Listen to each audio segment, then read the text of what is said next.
Well, bombshell testimony is shedding new light on the murder case involving this Phoenix police officer.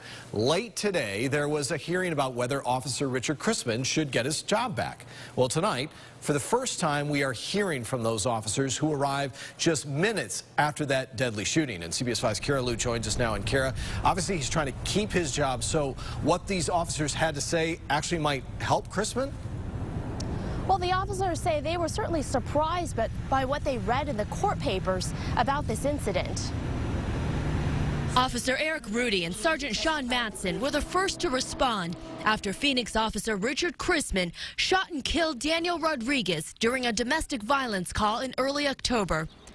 Much of what we've learned about this incident has been from the probable cause statement, or Form 4, which says Chrisman's partner, Sergio Virgilio, told investigators there was no threat being made to either one of them, and that Officer Chrisman held a gun to Rodriguez's head, saying, quote, "I don't need no warrant," expletive.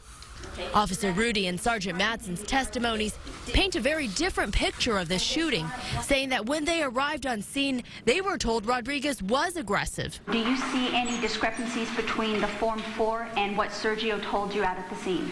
I was surprised to read the Form 4. Officer Rudy says he even asked Public Safety Manager Jack Harris about the discrepancy. I asked him about why there was things contained in the Form 4 that I felt were inappropriate and had nothing to do with probable cause.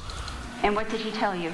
He told me that the county attorney reviewed the Form 4 and dictated to investigators at the scene how they wanted the probable cause statement written in the Form 4. Have you ever heard of a Maricopa County attorney dictating a Form 4? No, I have not. This was the first time I've ever heard of that. Rudy and Matson say they were never called to testify before the grand jury that ultimately indicted Officer Chrisman on second-degree murder charges, and that the first time the county attorney's office asked for their side of the story was just last week.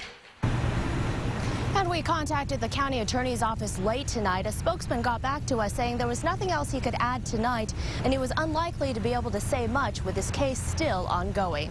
We're live, Kara Lou, CBS 5 News, telling it like it is.